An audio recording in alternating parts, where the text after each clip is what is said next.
Welcome to timeless love stories that live beyond the ages, where hearts bloom under moonlight and die before dawn, where names are daggers and silence more powerful than war. Tell me, have you ever fallen in love with someone you were never supposed to meet? Not someone forbidden by law, but by legacy, not by choice, but by centuries of hate etched into blood and bone.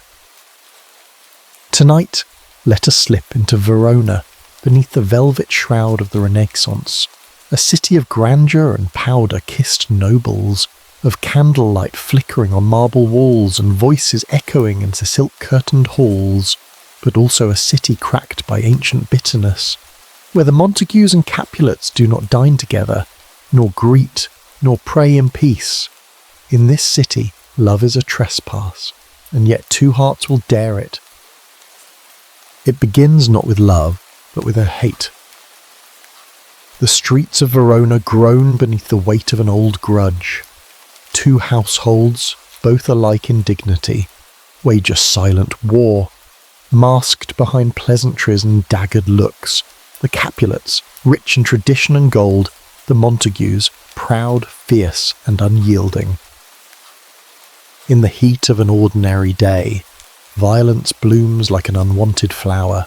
Benvolio, of House Montague, tries to quiet the tension, but is met with Tybalt, a Capulet whose veins run hot with wrath. Words ignite like flint against stone. Swords sing. The Duke of Verona himself must intervene, weary of the feud that poisons his streets. But this is not yet a story of lovers. This is a story of fate gathering its threads. Romeo Montague, young, brooding, tender walks alone among the cypress shadows. His heart is heavy, not with feud, but with melancholy. He speaks not of hatred, but of Rosalind, a woman who has rejected his love. Ah, the first wound always cuts the deepest. He writes her name in the wind, and it does not echo back. His cousin Benvolio watches him with quiet concern. "Forget her," he says gently. "There are other beauties in Verona." But Romeo only sighs. She lives uncharmed by love's sweet arrow. She vows to die untouched by its fire. And yet does love not laugh at oaths? Elsewhere, in the Capulet house of stone and crimson banners, preparations unfold for a grand masquerade. Old Capulet speaks with Paris, a noble suitor and cousin to the prince. Paris desires Juliet's hand in marriage, but Juliet is only 13, tender, as a bud barely kissed by spring. Capulet hesitates. Let 2 more summers wither in their pride. He advises, but Paris is persistent, and so Capulet opens the door. Come to the feast tonight. Woo her, if she consents. And so fate begins to stir.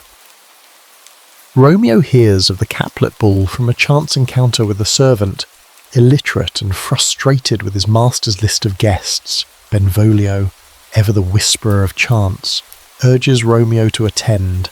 Compare her whom you adore to others in this hall of lights. You will see your love is but a passing shadow. And Mercutio wild, golden-tongued Mercutio adds fire to the plan. His wit dances like wine poured from the lips of Bacchus, Queen Mab. He seeks in jest, the dream-bringer, rides through your sleep. She fills lovers' heads with fantasies they dare not speak. He masks his sadness in jokes, but there is depth in his voice, a sorrow that dances beneath every jest. As the sun folds into night, the Montagues don masks and melt into the Capulet feast. The halls are alive with music, lutes and harps and the scent of roasted herbs. Torches throw golden light on silks the colour of crushed roses. And Juliet? Oh, Juliet! She walks like a question the world has yet to answer, not a girl, not yet a woman. Her step soft, her voice a note barely sung. She is unaware that she is being watched.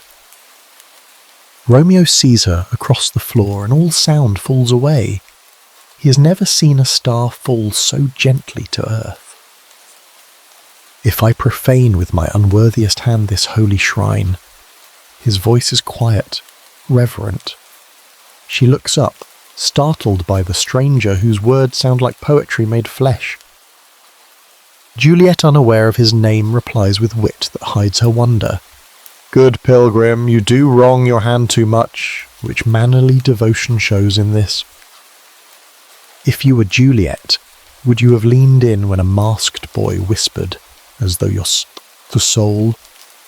Crid, would your breath have caught, as hers did? Their hands touch. It's nothing, and yet everything. Their lips meet once, tenderly before they even know each other's names. The moment is suspended, as though the night itself holds its breath. But as quickly as love blossoms, truth bleeds in. Juliet learns the name of her suitor, Montague, the name her father hates, the name she has been taught to fear. And Romeo, his heart still humming, with her voice learns her name from the nurse. Capulet. They do not speak of it aloud, but each returns to their night, hollowed out by the name love now wears. A single kiss, a single glance, and the weight of the world between them. The night has ended, but love lingers in the silence. Have you ever felt it, that hush after a first kiss where everything in the world has changed? Yet nothing on the outside knows Romeo walks alone through Verona's empty streets, the taste of Juliet still trembling on his lips. Each step echoes like a vow he never meant to make. He does not speak her name aloud, for her name is the enemy's. But what is a name if the soul responds before the mind? If I were written in her breath, would she still speak me, he whispers to the moon. And the moon, full and tender, says nothing, just watches. Across town, behind the high walls of the Capulet house, Juliet too cannot sleep. She leans upon the balcony outside her chamber, arms resting where stone meets starlight. The nurse has told her all the boy with the velvet words is a Montague. Juliet closes her eyes. "My only love sprung from my only hate," she murmurs, "too early seen unknown, and known too late." She was not raised for softness, not in a world where fathers barter daughters, and love is rarely more than an arrangement drawn between wine and wealth. But Romeo, he did not look at her like a prize. He looked at her as if she were made of moonlight, not politics. Elsewhere, Romeo has not returned home. Instead, he has wandered, compelled by something deeper than reason. He finds himself beneath the Capulet's orchard wall, climbing not as a thief, but as one possessed. The garden sleeps. The air is thick with jasmine and risk. And Juliet, oh Juliet, still breathes on her balcony. What follows is not meant for ears. It is not meant for daylight. It is the kind of conversation only stars are allowed to witness. Juliet speaks, unaware his blow. She lets her heart out in fragments, unaware that love is listening in the leaves. "O Romeo, Romeo, wherefore art thou Romeo?" Her voice is almost broken in its beauty. She does not ask where he is. She asks why he must be who he is, a Montague, a name soaked in blood her family cannot wash away. "Deny thy father and refuse thy name," she whispers, "or if thou wilt not, be but sworn my love, and I'll no longer be a Capulet." Romeo cannot stay silent. His heart leaps before his lips do. "I take thee at thy word. Call me but love, and I'll be new baptized. Henceforth, I never will be Romeo." She gasps, and the night stands still. They speak barely above a whisper, yet everything in the world shifts. Two souls, once strangers, now tangled in something larger than themselves. If you were Juliet, would you have feared his boldness or leaned into it, as if love were the only real thing? They speak not only of desire with Dio, but of fate, of names, of what must be given up to claim what is true. I am no pilot, Romeo says, yet were thou as far as that vast shore washed with the furthest sea, I would adventure for such merchandise. Juliet warns him, if they do see thee, they will murder thee. But he does not fear swords, only her silence. Their promises form not like thunder, but like dew soft, forming slowly inevitable. She promises to send word to him tomorrow. By 9, if he truly loves her, he will make it known through marriage. Marriage? Not a game, not a folly, but a bond that defies family, feud, and fear. As dawn brushes against the horizon, Juliet retreats, not with dread, but with decision. And Romeo. He turns from the orchard wall with a soul ablaze. He knows where he must go. The friar. Friar Lawrence is a man of earth and silence. He speaks in herbs and prays with soil under his nails, a gentle heart in a world too loud. Romeo arrives, breathless and glowing. I have been feasting with mine enemy, he confesses, and then the plea, I pray thee, marry us today. The friar's hand still in the roots he tends, his brow furrows not in anger, but in concern. Not long ago, you wept for Rosaline, he says, and now you love another. But Romeo's voice is steady. This is not the same. This is not longing. This is light. The friar sees it in the boy's eyes that look only love can paint. Still, he is cautious. The feud between their families is ancient, but perhaps this love could end it. Perhaps light could grow where blood once soaked the roots. He agrees. And so beneath the hush of morning a sacred plan begins. But the world does not wait for love to bloom elsewhere. Tybalt, furious at Romeo's trespass into the Capulet feast, prepares for confrontation. His pride has been wounded, his blade itches for retribution.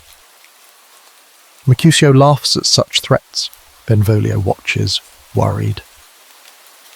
And Paris, noble and blind, continues to pursue Juliet through official doors, unaware she has already chosen. The lovers have but one day, one fragile span of hours to cling to what they feel. But already the storm has noticed them. Already fate has started to tighten the thread. What is a wedding, if no bells ring and no fathers bless it? What is love, if it must be hidden like a crime? If you were Juliet, would you have walked into the marriage with only a nurse by your side and a heart trembling louder than the choir? Would you have risked everything, your name, your bloodline, your girlhood, for a boy whose very name your household curses? Morning breaks gently over Verona, but in Juliet's chambers, the light feels too fast. She sends her nurse, her only confidant, through back alleys and garden paths to find Romeo.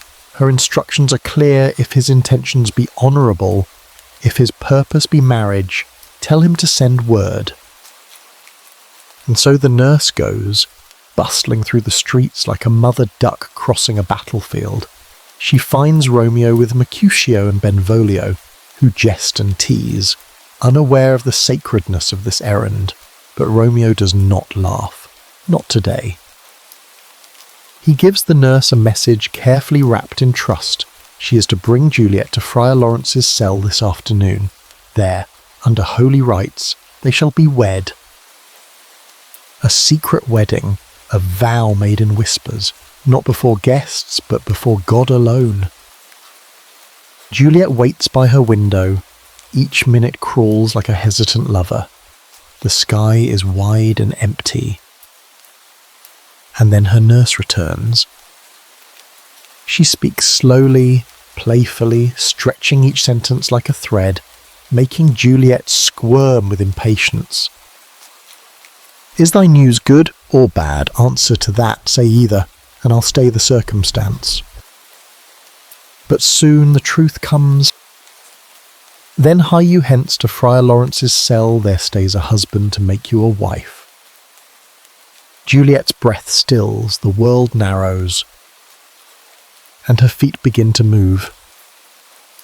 The chapel is quiet, only the friar, the groom, and the bride, no roses, no music, only the murmur of incense and the beat of two hearts that should not belong together, yet do. She steps in, Romeo turns. For a moment, they simply look. This is no youthful flirtation, no midsummer whim. It is the kind of love that knows it may not last, and so loves harder because of it. Friar Lawrence lays his hands upon theirs, speaks blessings into the hollow air. These violent delights have violent ends, he warns softly, and in their triumph die like fire and powder. But his words are distant to them. They are consumed, not by recklessness, but by certainty. They have chosen, and that choice is a flame they will follow, even if it burns. When the ceremony ends, there is no celebration, only the hush of a bond made real. Husband, wife, strangers in the eyes of the world, but no longer strangers to each other. Yet as love ripens in secret, wrath flowers in the open. Tybalt stalks the streets with rage boiling in his blood. He has sought Romeo since the feast, and now the chance arises. In the town square, where sunlight falls on cobblestones like golden warning, Mercutio walks with Benvolio. They laugh, but it is a laughter laced with tension. Tybalt arrives, words fly like arrows dipped in venom.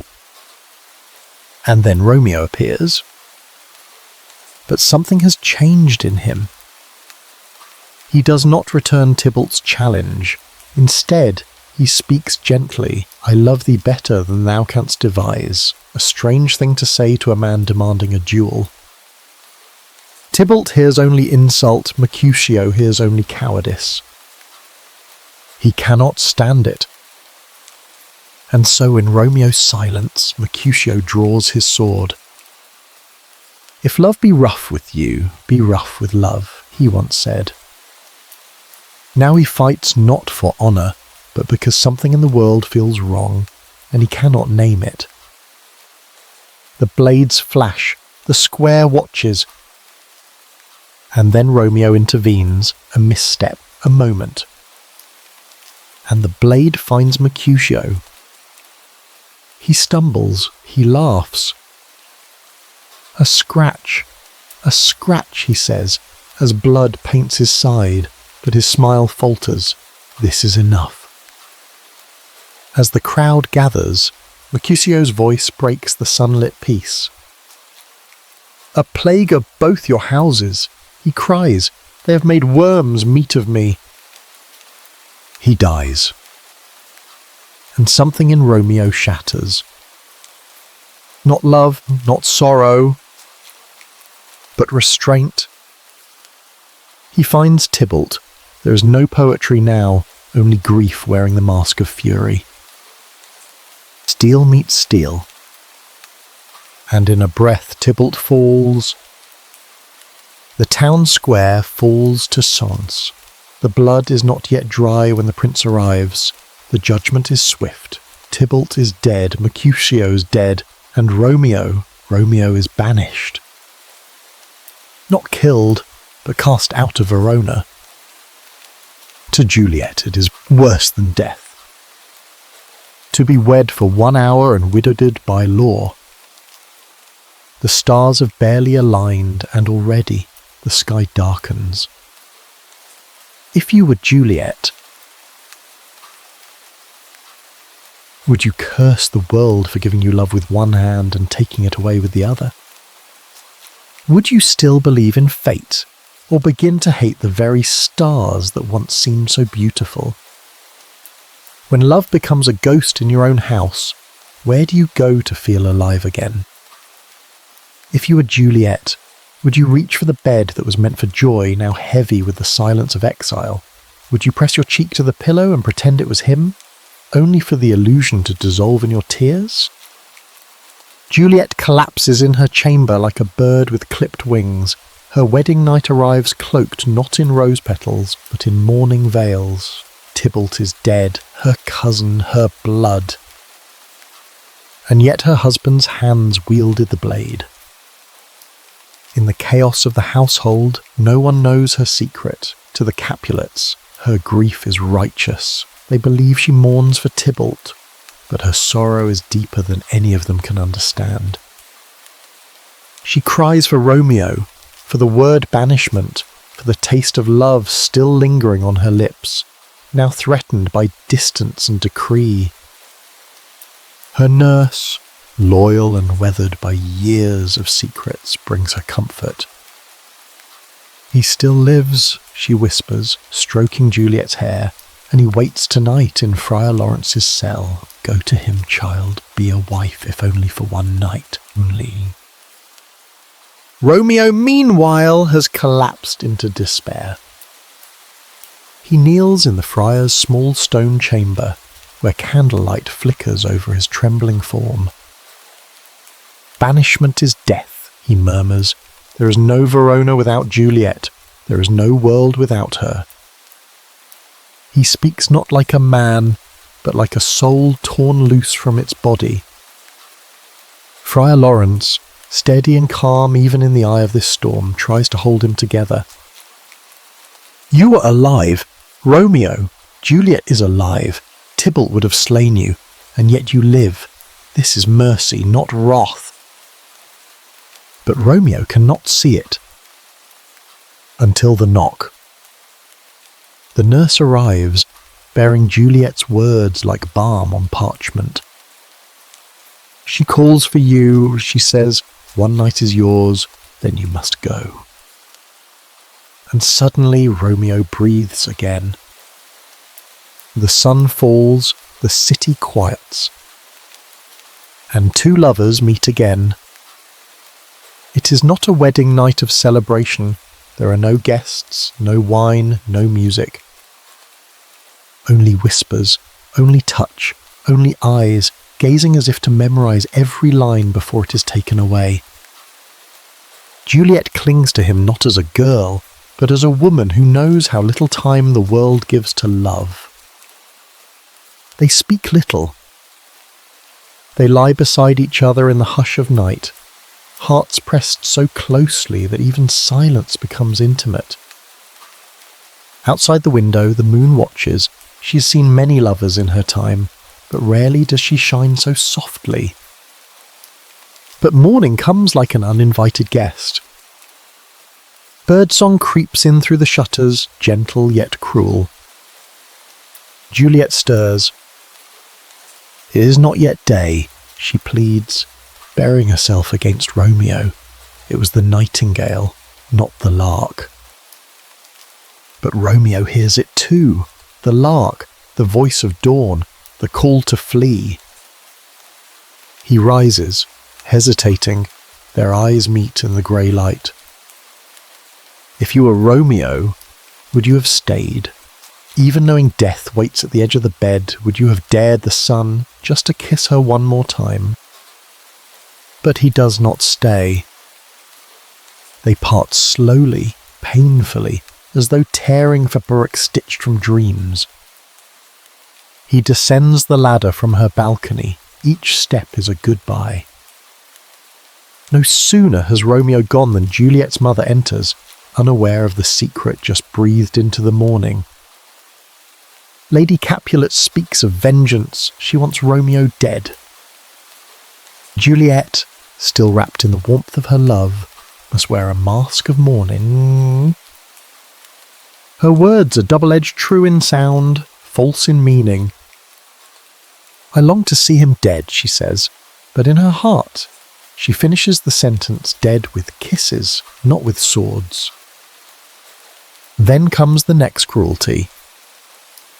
Lady Capulet reveals what her husband has planned. Juliet shall marry Paris this very Thursday. A match of power, a union of names, a silencing of grief. Juliet reels. I will not marry yet, she whispers. Oh, I cannot. But her father is not a gentle man. Lord Capulet, once patient, now storms like thunder through the house. His voice booms, his fists shake. Get thee to church on Thursday, he roars, or never after look me in the face. He does not see the trembling girl before him. He sees only pride to protect and a daughter to command. Juliet begs her mother for help. But Lady Capulet, cold and distant, turns away. And the nurse wants her ally now also counsels submission. Marry Paris, she says. Romeo's gone. What harm is there in safety? But Juliet cannot. She is no longer a girl. She is a wife, a woman in love, a soul that has chosen its twin. She turns to the only one who might understand. Friar Lawrence. She will go to him, not for comfort, but for a solution. Or, if none can be found, she will go to death. For what is life without the one who made it sing? What would you be willing to lose to keep a promise whispered in candlelight? If you were Juliet, would you drink a darkness into your blood, just to wake again in the arms of a love the world has forbidden? The steps to the friar's cell are cold, her hands colder. Juliet walks not as a child, but as one walking toward judgment, eyes hollow, voice unshaken. She does not cry, she pleads only once. Do thou but call my resolution wise, and with this knife I'll help it presently. The blade she holds glints in the morning light. A bride's hand should carry flowers, not steel. Friar Lawrence stares at her and sees not foolishness, but devotion. A girl shaped into a woman by a love the world refuses to bless. He speaks carefully. There is a way, my daughter, he says, if thou hast the strength of will to act it out. A vial, colourless, odourless. Drink it, he says. When thou art alone in thy chamber, it will stop thy breath, still thy pulse, pale thy lips and shut thine eyes, as if death had married thee first. The plan is madness, and yet madness is all that is left to those who love in silence. Juliet listens, heart pounding. She sees it clearly. They will lay her in the family tomb, believing her dead, and then, in the deep hush of night, Romeo will come, they will run, they will live. Not in Verona, not in shadow, but together. I will do it, she says. And the friar, though heavy with fear, gives her the vial. Send not to the stars, Juliet, he whispers, send only to love, for they have never ruled kindly over you. At home, Juliet changes. No longer a tempest, she is strangely still, submissive, composed. Her father, fooled by her quiet obedience, is so pleased that he moves the wedding a day early. Thursday becomes tomorrow. The nurse prepares the dress, the household rejoices. But in the quiet of her chamber, Juliet holds the vial in shaking hands. She speaks to the empty air. What if this mixture do not work at all? Shall I be married then tomorrow morning? She stares at the liquid, a kiss from death, dressed like mercy. What if it be a poison, she dares wonder? Shall I not then be stifled in the vault, to whose foul mouth no healthsome air breathes in? Her voice begins to tremble. Alack, is it not like that I so early waking, what with loathsome smells, and shrieks like mandrakes torn out of the earth, might I not go mad? She imagines the corpses of her ancestors, of Tybalt, freshly laid to rest, the dark, the stillness, the breathlessness. And yet she clutches the vial harder. This I drink to thee, my love. And she drinks. The nurse finds her at dawn. Still, cold, lifeless. A shriek escapes her throat as she falls upon Juliet's bed. Help, help, my lady's dead. Chaos erupts. Lady Capulet weeps. Lord Capulet howls. Paris arrives in haste, only to find the bride turned to a blossom of frost. And Friar Lawrence, though his face is full of sorrow, whispers a prayer of trust beneath his breath. She sleeps, he says, to wake in the arms of her Romeo. They carry Juliet through the streets. The wedding dress becomes her shroud. The music turns to mourning. She is laid to rest in the Capulet tomb, a stone womb for a heartbeat that still flickers, hidden beneath potion and hope. But hope is a candle easily snuffed by distance. Romeo banished in Mantua, a town of dust and exile. He waits for news with breath held tight. Then comes the knock. His servant, Balthazar. The boy does not know of the plan, he only knows what he's heard. Juliet is dead.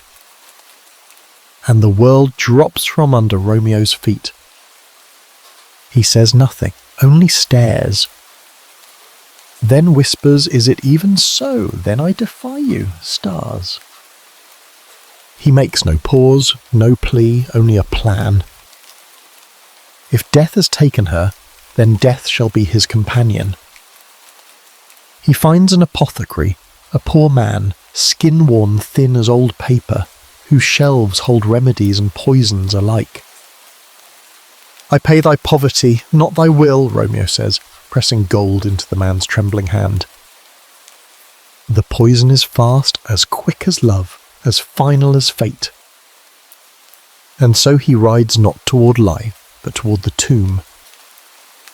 Where she lies beneath cold stone, still as silence.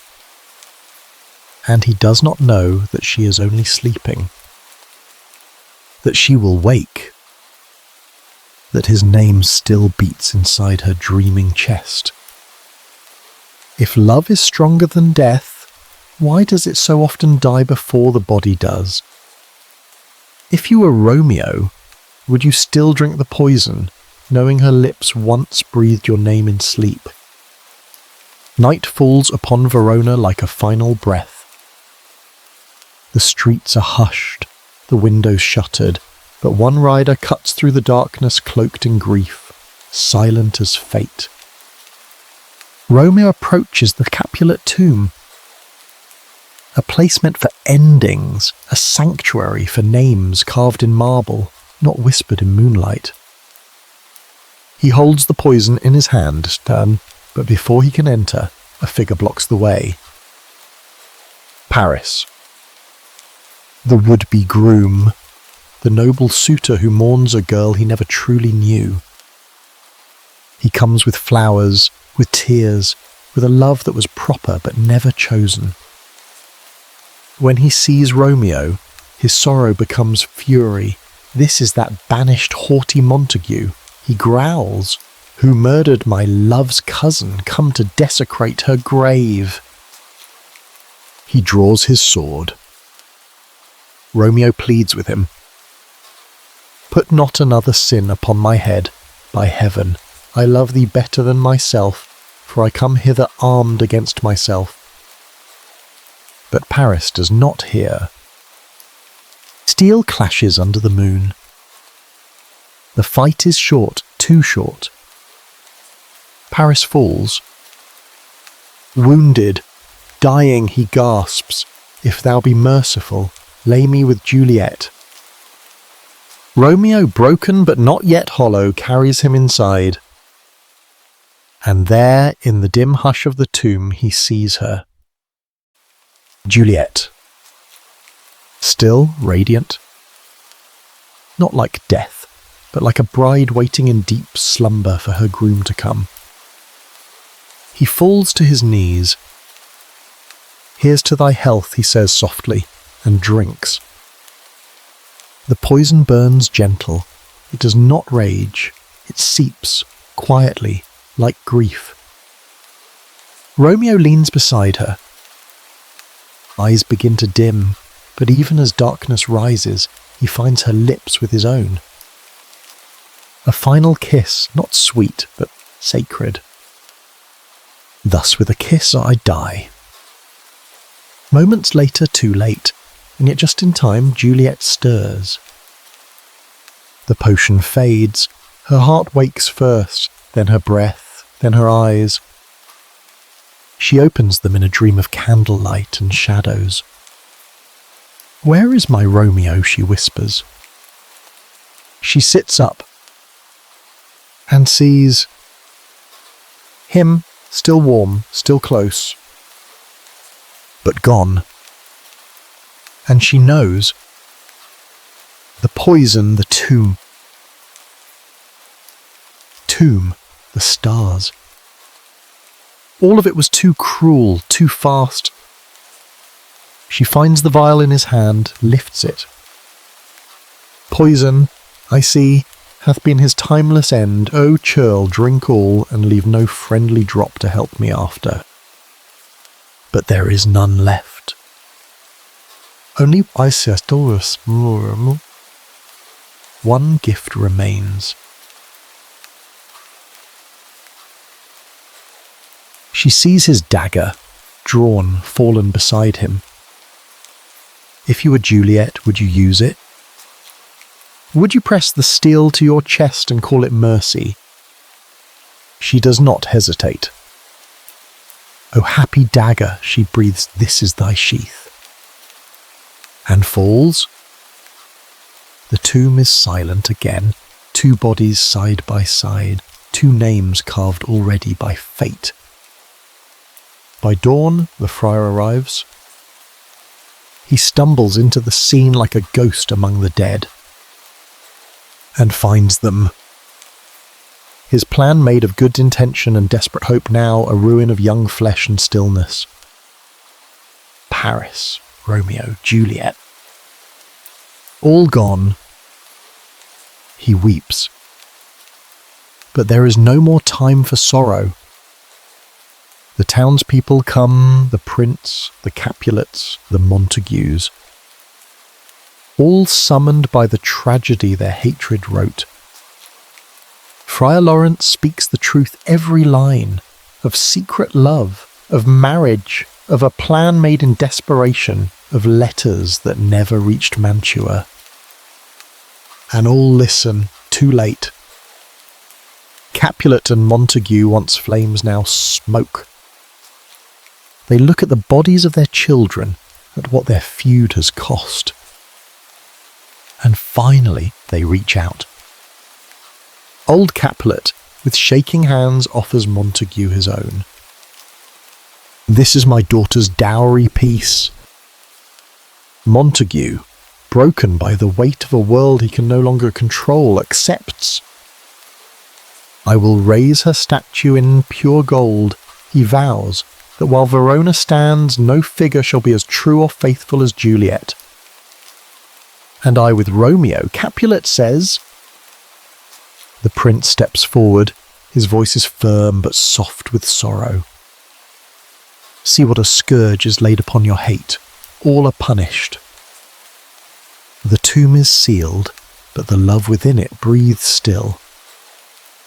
In every corner of Verona the tale is told of a boy and a girl who loved too deeply, too briefly, too purely for a world ruled by names.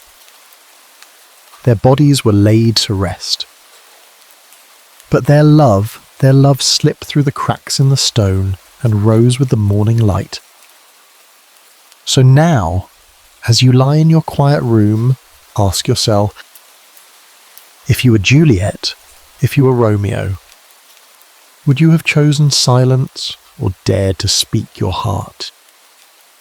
Would you have lived a long life without love or a short one with it, burning bright as a single match in the dark? Some loves are not meant to last, but some are meant to be remembered forever. They are gone, but not forgotten.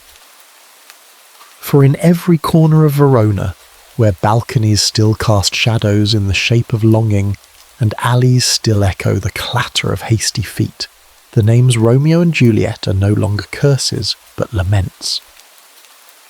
In the days that followed their burial, Verona did not return to its noise. It hushed. The Montagues and Capulets, once so loud in their pride, now found themselves quieted not by force but by grief. Lady Montague, Romeo's mother, did not live to see her son's body lowered into the tomb, word of his exile, his heartbreak, his death. It reached her before the sunlight did, and sorrow became her final breath. She died that same night. And so Montague stood alone. A father without a son, a house without a future. Capulet, though old and proud, could not meet the nurse's eyes, nor Juliet's chamber door. He walked his halls like a man haunted by music he can no longer hear. He had not known his daughter, not truly, not her thoughts, nor her fire, nor the way her heart beat just a little too bravely for a world like this. And Paris, the noble, well-meaning Paris, lies now in that same tomb. He had loved Juliet as one loves a dream he is told he deserves, but dreams cannot be arranged like marriages, nor can hearts be traded like fortunes. The friar stood trial. He did not defend himself. He spoke only the truth, and the prince, though burdened by law, saw the deeper justice. Their story is punishment enough, he said, and so the friar was spared. But he was never quite the same. His garden grew wild, untouched, and the little chapel, where two young souls once whispered vows, remained locked, its silence thick with memory. Across the city, statues rose. Juliet in gold, delicate, eternal, reaching slightly upward as though listening for footsteps on a balcony that never again would echo. Romeo beside her, not as a warrior or rebel, but as a lover, one hand reaching, one pressed to his heart. They stood not in Capulet's halls, nor Montague's courtyard, but in the city square, together, for all to see. As if to say this was not a tragedy of youth, but of home, of shedments, of wounds passed down like heirlooms. Some nights, when the wind is gentle, children gather near the statues.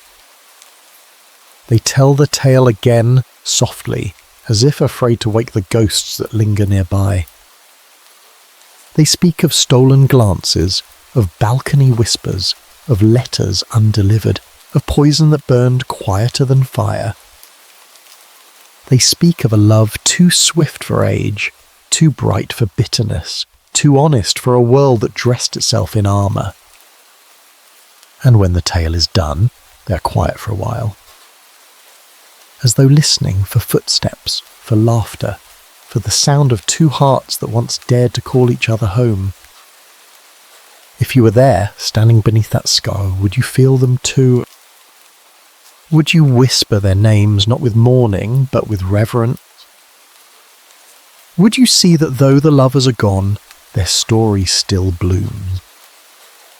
Not in tragedy, but in warning, in longing, in the promise that love must never bow to pride again. So sleep now, dreamer. Let their names drift gently through your thoughts, like petals falling on water. Let your own heart remember what it means to love bravely. To speak what trembles inside you, to reach, even when the world tells you not to. For some loves burn bright and vanish, but others remain. Etched not in stone but in every soul that still dares to say, I would have loved like that. Tell me, if you could whisper to them now, what would you say? Would you beg them not to rush, not to trust in shadows and potions? Would you try to slow time to hold back the dagger, the poison, the grief? Or would you say nothing at all, for fear of changing a love so pure, even its ending became legend? Juliet lies in marble now, but her story does not. She, who once questioned, what's in a name, now lives beyond names entirely. She no longer belongs to Capulet, nor to Verona. She belongs to every girl who has ever stood at a window, heart pounding with a love the world could not approve. And Romeo, he who first spoke with the awe of a poet and the fire of a storm, is more than a Montague now. He is every boy who has ever risked everything just to feel the brush of her fingers, the hush of her breath, the weightless fall into love's wide, wild dark. Sometimes the world asks too much of the young. It gives them rules before it gives them choices. It teaches them how to hate before it lets them learn how to love. Romeo and Juliet were not foolish, they were brave. They refused to carry the feud in their veins. They chose feeling over fury, unity over legacy. But in a world not ready for such courage, that choice became a wound. Their families mourned, but mourning cannot rewrite what pride has done. The streets of Verona no longer echo with steel, but peace, like love, must be tended, must be spoken aloud, must be chosen again and again. In quiet corners of the city, old women light candles not just for the dead, but for the living, for daughters not yet married, for sons not yet in exile, for hearts not yet broken by names they did not choose. They murmur prayers, not to gods, but to memory. Let them be free, let them love without fear. Let no more Juliets sleep beneath poison, let no more Romeos ride to their graves too soon. If you stood by their tomb, would you press your palm to the stone? Would you promise to carry their love forward? Not as tragedy, but as truth. That love, honest love, deserves space to breathe, that no name, no law, no bloodline should stand between two hearts called by the same stars. The friar lives on, but he walks with a weight that age alone cannot bring. In his dreams, he still hears their voices. Marry us, not for show but for soul, bless us, not for law but for love. And he wonders, had he acted sooner, spoken louder, written clearer, could he have saved them?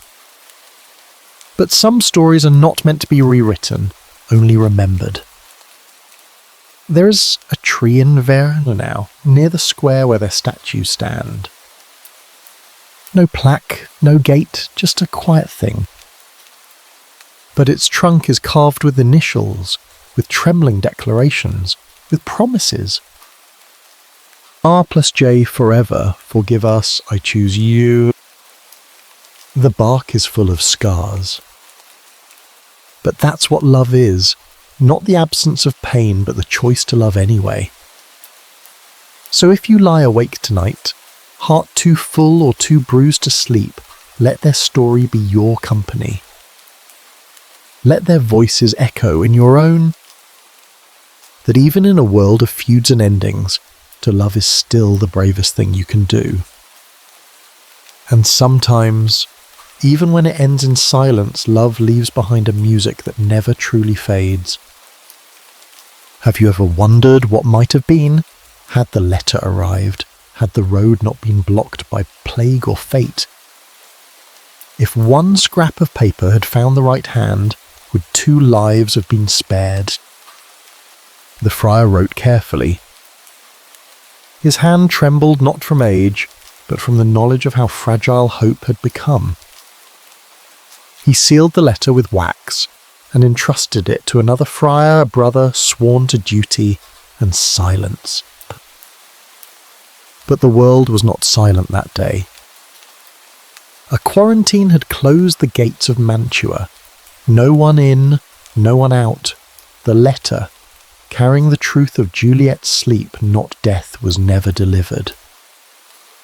And so Romeo never knew that she breathed, that she waited, that all he had to do was wait a little longer. But who, when pierced by loss, ever thinks to wait?